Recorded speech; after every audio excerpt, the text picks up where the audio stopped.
might have different thoughts or experiences, but in my mind, you know, how long is it going to take someone to renovate their kitchen? I mean, you're talking the good contractors are out a year. Hmm. And not only that, the good ones aren't doing just kitchen remodels, you know. Some are, I would imagine, you know, if they have big enough crews, they can handle it. Number two, the cost of construction, you know, the ROI wouldn't be as much. You know, what I like to do is like there's always, as long as there are enough comparables, you can find a house that's, you know, for example, uh, the way it is now, you'd get 250. You find one that's sold for 300.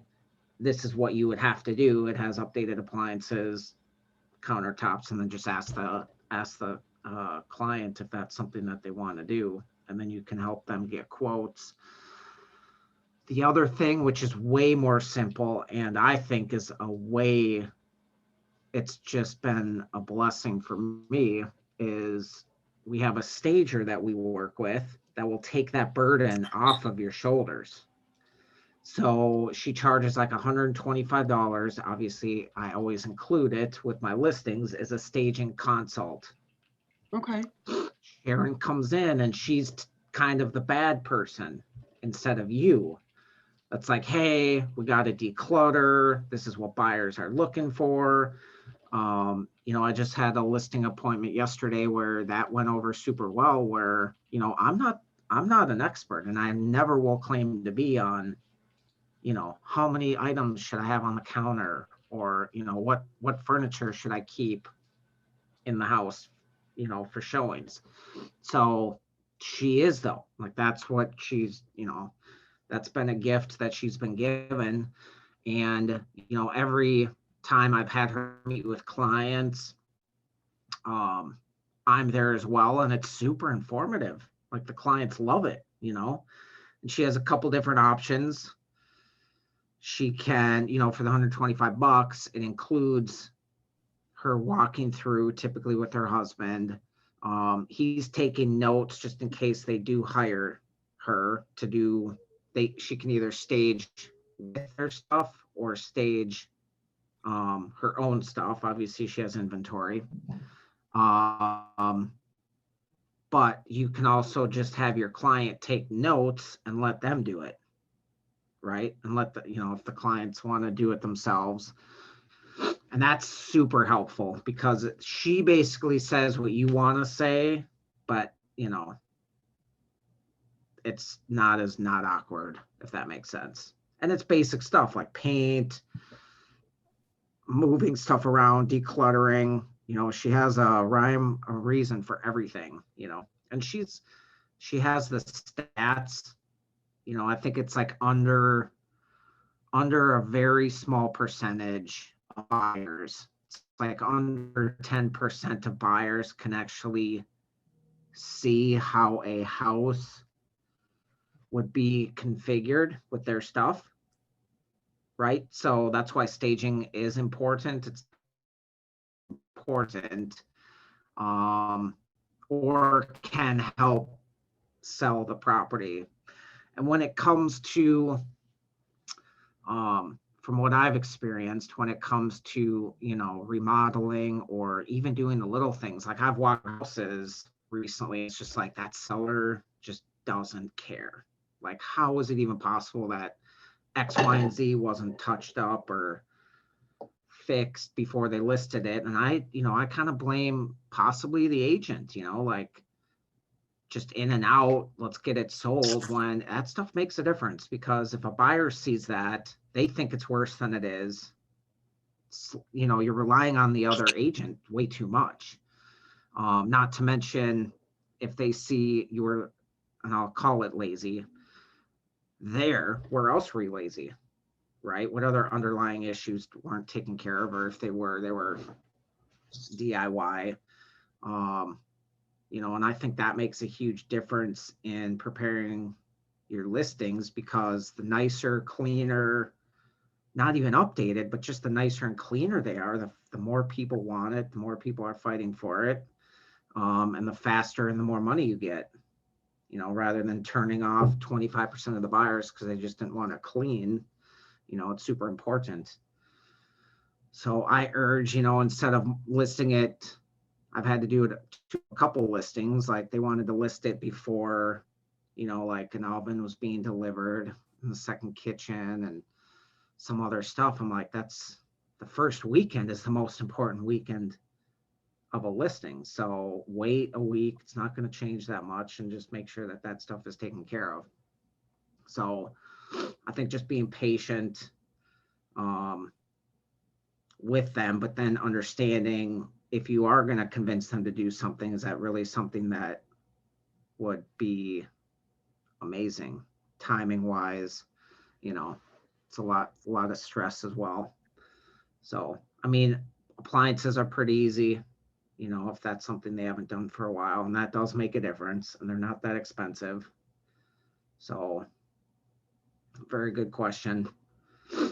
And the stager's name is Sharon Esparza. If you want to add her on Facebook, I'll actually type it in here. She is such an amazing human being. Should actually have her come and talk one of these. Just a plethora of information, just crazy stuff you never would have thought of.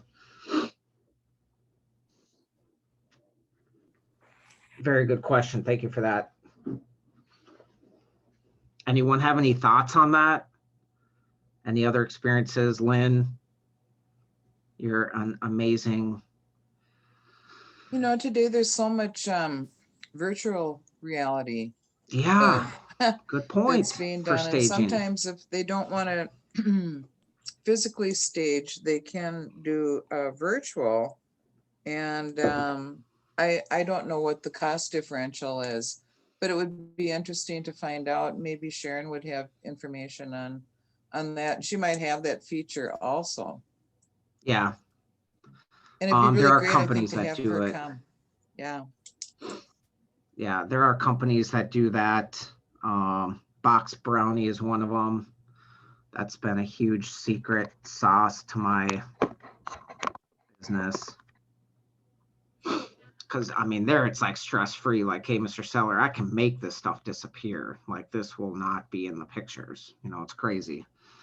Or adding stuff that you want to be there, furniture and stuff like that. They're getting to where it like looks super real, so, and it's very cost effective. It's not that much, for, I don't know, a couple dollars a picture, they will make it look awesome. For a couple more dollars, they'll delete some stuff. Just depends what has to be deleted. So that's a very good point. There are virtual ways to do it.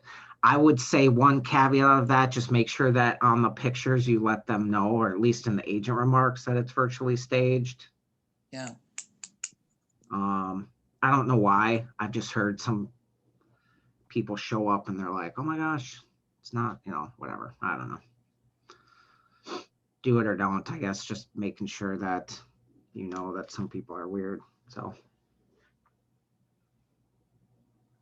I'd like to add that for most people, the biggest, easiest thing they can do, and like what Neil is saying about cost of construction or cost of getting repairs done, it's almost impossible to get someone right away. And the easiest thing, of course, is paint. That's number one, and clean carpets. And of course, total decluttering. I mean, if you get your house in a position where it is absolutely walk-in delightful,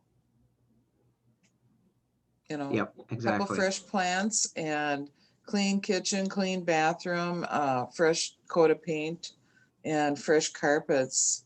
That is, if you can get that much done on your own. And I think a lot of sellers like that because it's something that they can say, oh yeah, we can handle this, we can do this, even though some of them may be terrible painters. Oftentimes they'll realize that getting someone from Sherwin-Williams list to come and put a fresh coat on really makes a difference. And if they don't even want to do that, just doing the cleaning the walls with TSP, Yeah. they don't, I don't think they even make trisodium phosphate anymore. But they still call it TSP. They took some ingredient out, but it still cleans the walls very nicely. That's awesome. Yeah, it's super good idea. And I think another thing with the market being so crazy, Chase, you probably remember the listing appointment we had a couple weeks ago where like we walked in and the smell was unbearable of pets. And he was like, oh yeah, you know, I'll just put like what did he say? A carpet credit on the listing. I'm like, dude, that's like spend $3,000 to get all new carpet, smell goes away, or lose 10 grand because, you know, you're going to have to discount your listing. Could have been even more. I mean, it was unbearable. So people just don't know. They think it's in the wall, you know, whatever. So they're not going to think, oh, I just need to do carpet. So yeah, it's definitely interesting convincing people to do things that you know be beneficial, but sometimes isn't. So Tom, it looks like you have a ton of painters. Yeah, we started a College Trail franchise like 10 years ago, and so my brother and my best friend are all still in that business and work on doing the bids and then subbing it out to like the different contractors, and yeah. Super awesome. Tom, Good what does it, what is an average cost for an average home ballpark figure for? And do you recommend inside, outside, or mostly just inside? So for just painting like all the interior walls, you're saying like what would an average cost be for that? Yeah. Yeah, do you have like a per square foot? Right, yeah, and so I would say on average for a full like whatever 1,500 2,000 square foot house, we always paint the ceilings, and that goes up overlooked. It's not, you know, somebody's not going to walk in and be like, oh wow, they've got painted ceilings. But if you pay attention, the houses just feel way better when the ceilings are done and it's just brighter. But I would say for a full, you know, all the walls and ceilings, probably somewhere from like 5 to 7,000 for like a 2,000 square foot house. But yeah, that, you know, it all depends too a little bit. And do you do repairs, like if the ceilings have cracks or holes in the walls or things like that? Do you do the little touch Yep, up? that'd all be stuff? part of the prepping. Yeah, you can't get a good paint job unless you make sure that the surface is ready for it. And how behind are you right now, or is it easy to get call and get an appointment? And what number do we call? Yeah, I mean, I can be the main point of contact here for, you know, anyone here at NRG, and then just pass you along to the right person who's available sooner than later.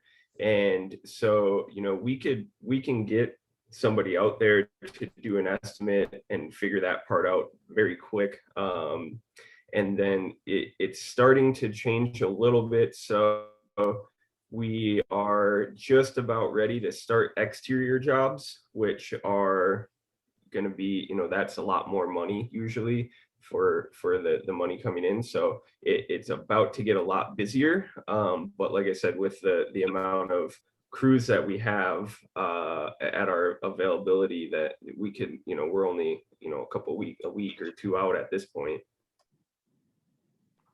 Good. And the phone number? Yes, so my number is 763-312-3393. You want to put that in chat? I suppose I could have. Thank you.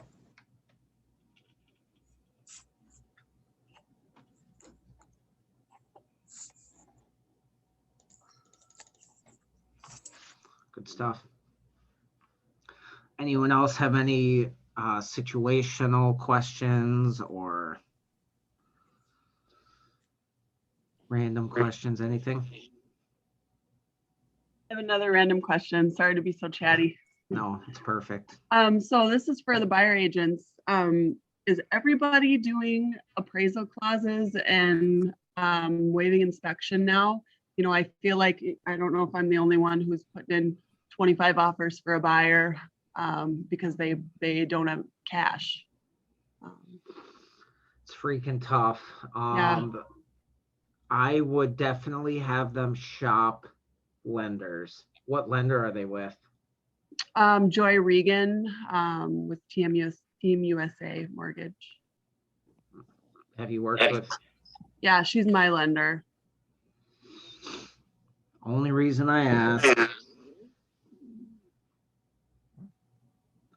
is because if you can get them bumped up to conventional or something, you know, or I mean, the other way is expensive to them, but I mean, we had an FHA client get an offer accepted, but you know, they did a $10,000 appraisal gap. Yeah, see, these guys don't have any cash. It's USDA, 0% down. I mean, all they have is, they finally came up with their closing costs. So, and I actually just got them under contract, but I have another client that's kind of in the same situation. So I'm like, do I really want to show, 50 homes and put in 25 offers, for a $5,000 commission? Neil, Wow. would they be suitable candidates for considering the rent to own in order to get into something and start Yeah, building that's what I was equity? going to talk about. Well, With it wouldn't build equity, but what it could do is allow them to purchase it after 90 days of living there. So but it's going to cost more, but they get the house. So it's kind of What's rent? You mean like a contract for deed? I work with a client, Home Partners of America, that will purchase properties and then they can buy it 90 days after they move in. I've So- heard some not so good things about them. Like what? They have some pending lawsuits and they make it tough for the people to actually buy the home. Like, inspection and They want them to buy the home, actually. That's where they make the Yeah. money. okay. Neil, how So- many have you done? Haven't you done substantial amounts of work with that client?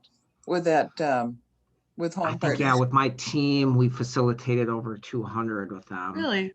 And you've had good experience?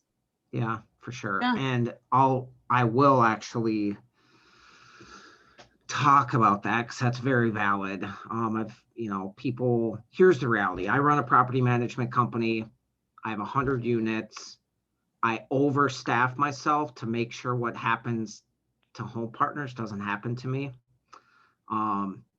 They have 20,000 properties. Their whole goal is to have people buy the houses. The houses weren't appraising, so they became a landlord overnight. You are never ever like it. I have to beg people to give me reviews if I gave them a positive experience. For them, I mean, they probably never ask anybody for reviews, but the only reviews you get as a property management company typically are not good. Right? Bad experience. Yeah. So if you actually do the numbers, 20,000 rental properties, I mean, you're gonna have some people that are super mad. Yeah.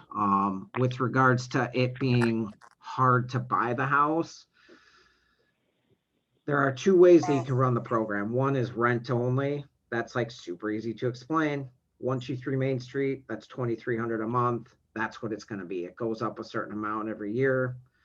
The actual purchasing of the property is a completely different beast. It comes at different stages. The numbers that the agent you see on the Home Partners site and the client sees up front are the worst case scenario because they're overly transparent. So if you guys can follow me here on a timeline, You know, let's make it easy. $100,000 house, Home Partners gets it under contract for $100,000. They go to inspection. They say, hey, Neil, X, Y, and Z needs to get fixed. I just want $2,500 off the purchase price. I negotiate that with the sellers, the selling agent. They're like, yep, that's fine. So then now the price from the first time the tenants saw their purchase price has now changed $2,500 better, right? Because they get those savings.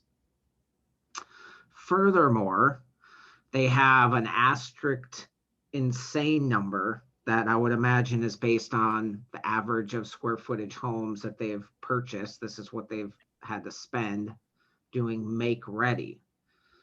Chase and I will attest, like, they don't do much before the tenants move in. Like, they just don't, you know? So, you know, sometimes they'll like replace the AC and furnace if it's on its last legs, just to prevent issues from happening. But I would say that that's so rare. My point is, if they don't do, you know, the $14,000, or I mean, the $14,000 to the $100,000 purchase price is way off, but you know, $300,000 is typically $14,000 in make ready costs. That's number is asterisk, and it's based on what they actually use. So the dumb part with Home Partners, and it's a, you know, it's a flip side, right? Like you can't buy a house anyways, so this might be your best chance.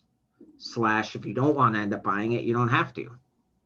So, you know, you pay closing costs twice. That's freaking stupid, but it is what it is. I mean, I wish I would have thought of the program, because it is genius, you know, but I use it just for renters typically. I see what you're saying, and I don't think unless someone absolutely has to go that route, is it best financially for them to do it, unless they're wanting to purchase it within 6 months. It's definitely not a good 3 or 4 year plan, that's for sure, because it's compounded 3% or 5% each year on the purchase price. So I don't know. But Very Neil, good points, but it's just something, if the expectations is what matters. It's not whether or not the program is good or bad. It's what you tell your clients. So, you know. but Neil, wouldn't that be a better route to go than to work with clients and say, well, we might have to have a slush fund of around 10 grand to get you into something? I mean, don't the numbers work out better if they can rent and close within 90 days?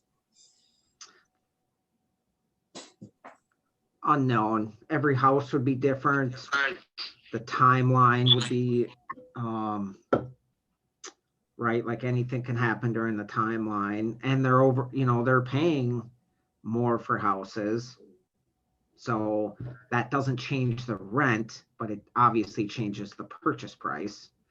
So I don't know, Chase, you had one, they offered $450 on a $400,000 house. Like, that's 50 grand more to that purchase price. You know, and we're seeing that they've gotten a little bit more conservative on how crazy they're going. But the reality is if they can't get a house traditionally, this is a way to get them into a house, because Home Partners pays cash, quick close. But again, you're going to have 90 days of rent to pay before you can buy it.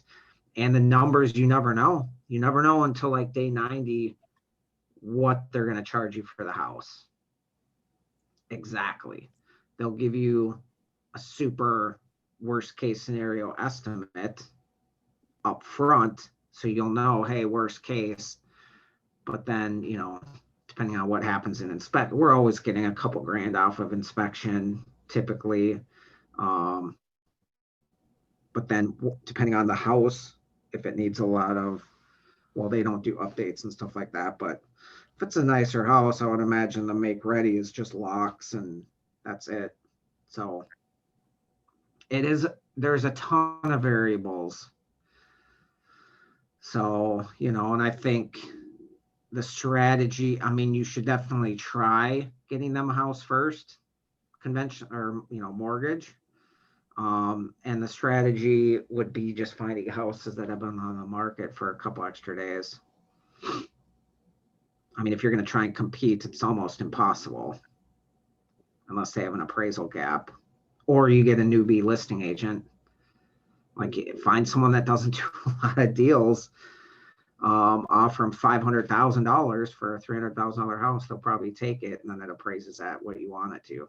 So.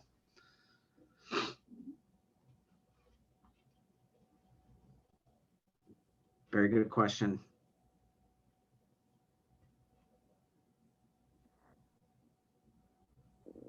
Anyone else have anything to talk about? Hey, Liz. Neil, hi. I'm sorry I'm late. I couldn't get Oh my on here gosh, for we some missed reason. you. Yeah, well, I missed you guys too.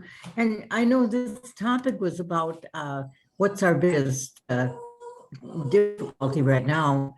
And I missed all of them. So I think that you're talking about alternatives and ways to get around things. My biggest concern is that I would love to get some listings, and I'm trying a lot of different things, and they're just not quite materializing. Has anybody thought of a good way to get a lot of listings? I don't even need a lot. Even one would be nice. I have a ton of luck. I do Mojo circle prospecting just around my neighborhood, cold calling, and I tell people that I'm their neighbor, and they I never get hung up on, and I get a lot of appointments. Jerry, stop it. So that's how I do it. My only downfall is my marketing. So I'm working on my marketing right now because I think it's Even I'm surprised at that, because at one point in my checkered career, I owned a company called Leads Plus, and we did calling. But the problem we had was that, of course, that's illegal now.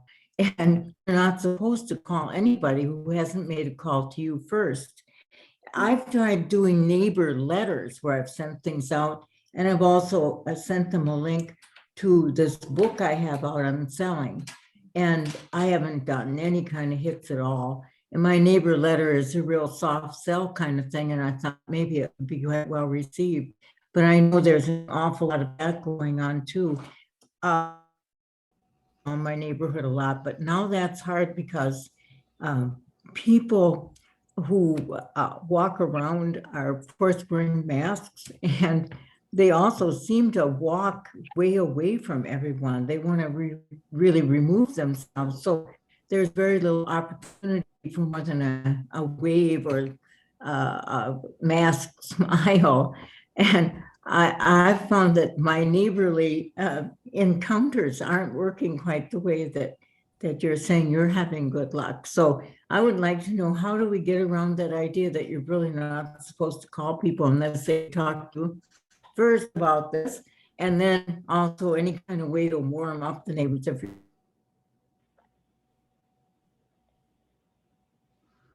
I guess people don't ever say, why are you calling me? You know, the people say immediately when I say, you know, hi, this is Caitlin Contreras with National Realty Guild.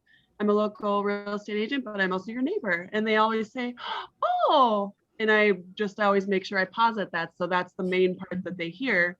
And because people don't want to be an asshole to their neighbor, they're nice and they answer my questions and they small talk with me. The worst I get is someone just saying, hey, I'm at work. You know, sorry, I can't talk right now.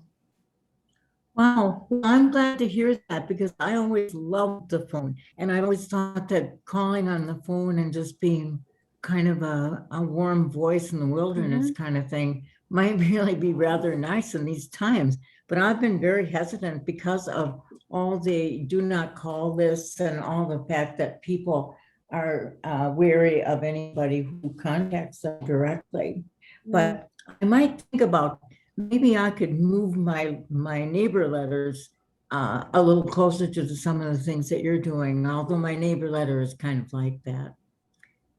Anybody else have any thoughts about that no call? Lynn, you're an old timer, and I don't know about you in cold calling. Have you ever tried that? Because I cold call, I had a company called Leads Plus, people who worked for me calling. And we called for all the intangibles. We called for real estate, we called for appraisers, we called for lenders, we called for insurance people, all of them, until the big no-call thing of the, basically that was in right at the beginning of the 2000s. It became almost impossible to do that. Yeah, I think calling people today is a kiss of death. What I love to do is when our landline rings, every day I'm hoping that it's our phone call for the day that I look forward to for my car warranty insurance. You know, if we don't at least get one of those a day, I am so sad. Oh, well, You know, I thought it was the siding and new windows season and the gutter season, to say nothing of the landscaping season. And yeah, a so, lot of those are going door to door in our area right now. yeah, they're doing And that it's been here, effective. too. I see a lot of trees coming down from these ambitious tree huggers that they're going door to door to advise people what trees need either an injection. They're trying to save some trees, or if they need to be cut down or topped. Yes, I think they're working on that beetle.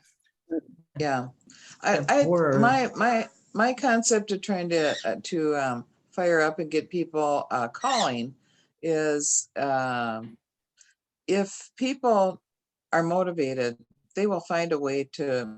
They will ask people, who are you using for an agent? Who's good?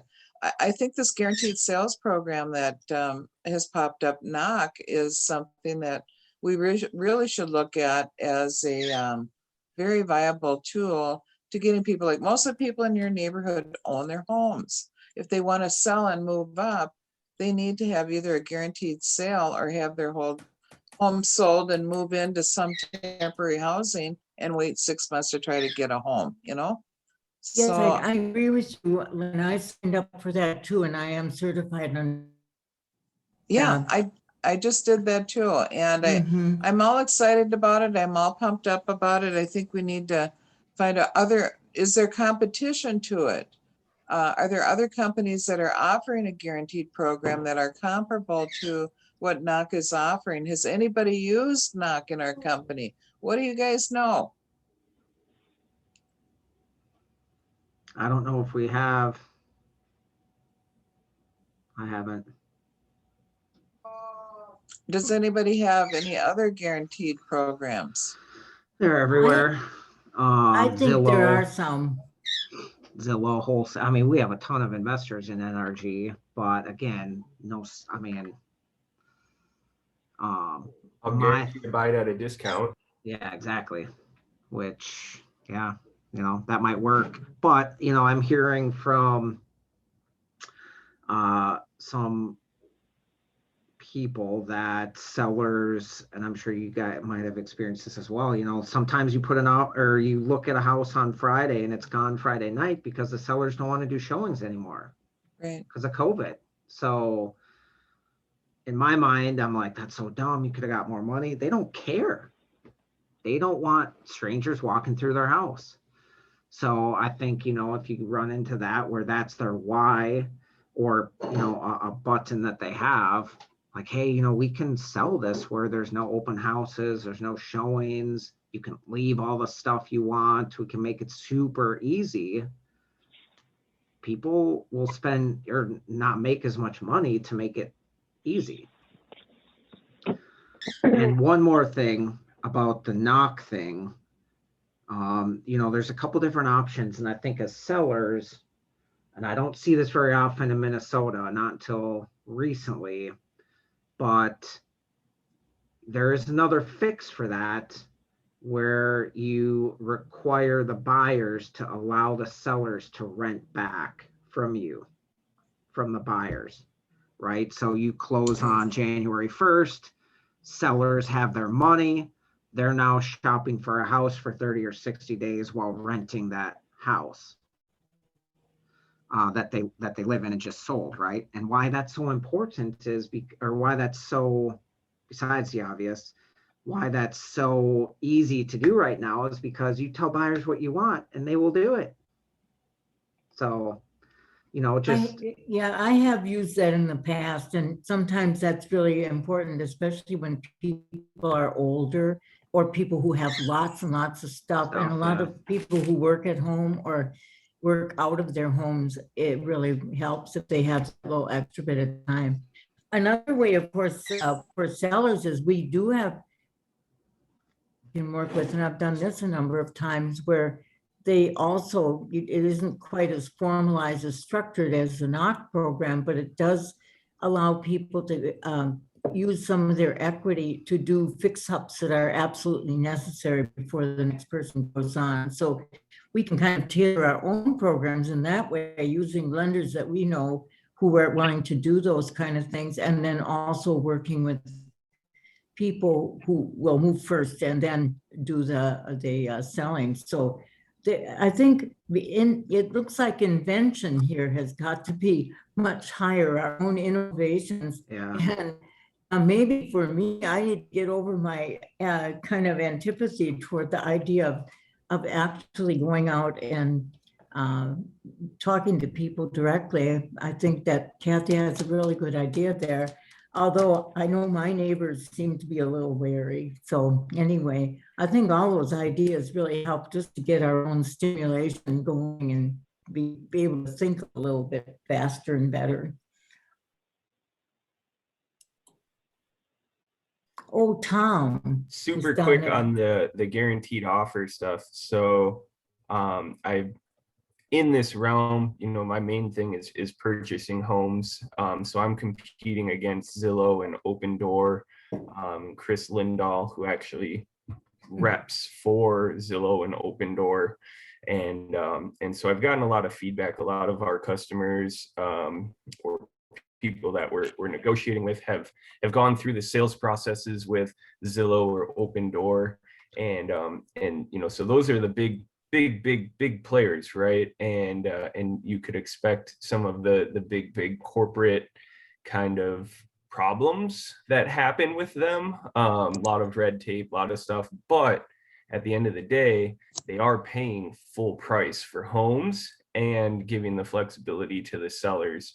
You know, I can't compete on price with them. I can definitely give the conveniences, but that said, they are also typically looking at homes that I think, okay, so they don't buy homes that are older than like 1950.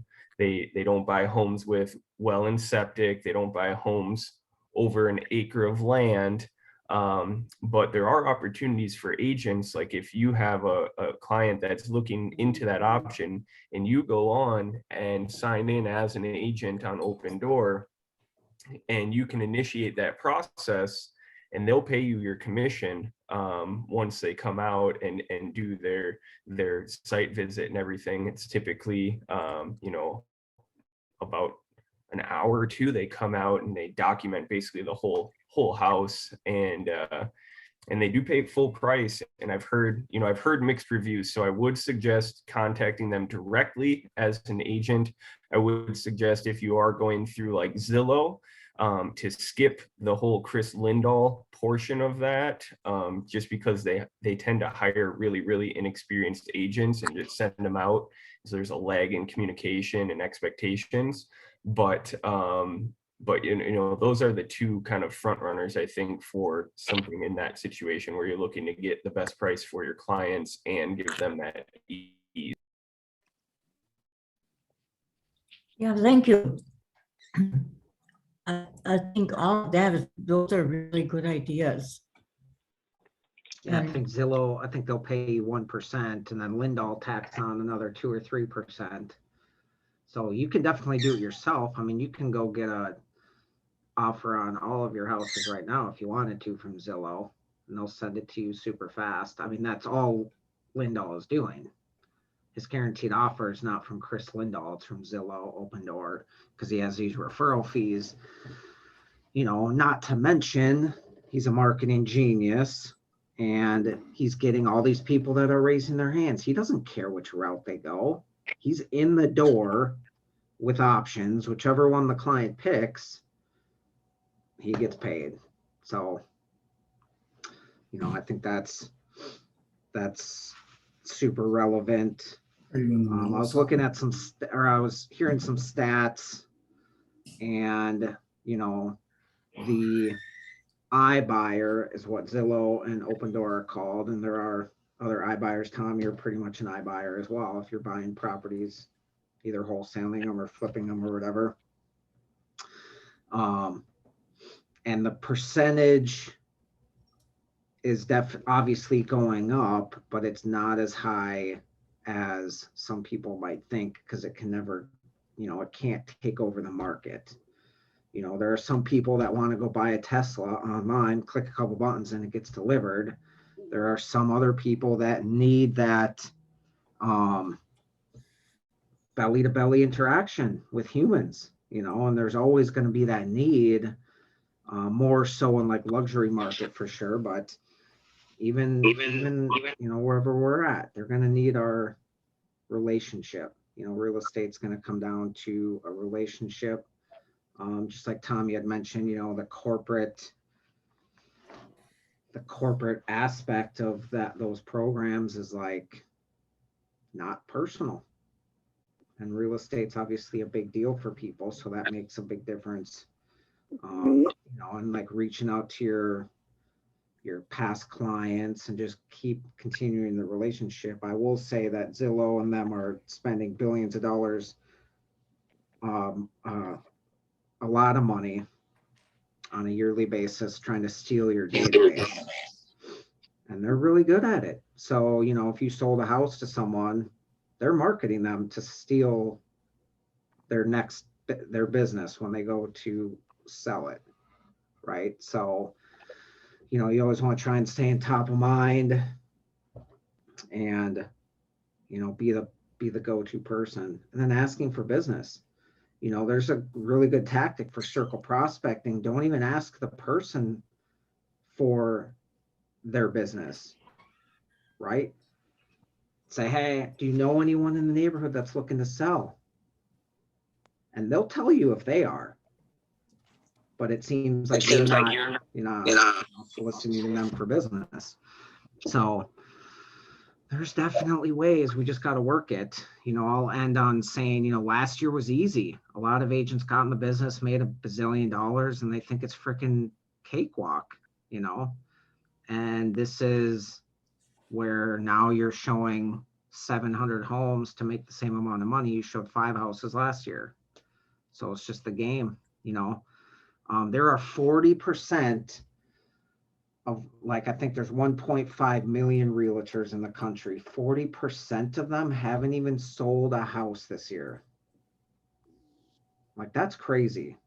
Like, we're going to have an oil and water between agents that go and get a job to agents that adapt and change and figure it out, So I applaud you guys for working on getting better and helping all of us get better, I think a couple of other people had comments. This telephone number 1612, whatever, down at the bottom here had something to say, and so did Marilyn Agee. I think their mic is just on. I don't know though. Okay. Well, I think you're right, Neil. We have to do some different kind of dancing. And maybe, I think real estate's always been to some extent about reading the market and also reading yourself and finding out what you can bring to whatever people seem to be needing. So we need to be better students of our surroundings in a certain way and know what people fear and how we can fill that. And we also don't need to fear Zillow. I decided that if I could fear Zillow, I could hate Zillow.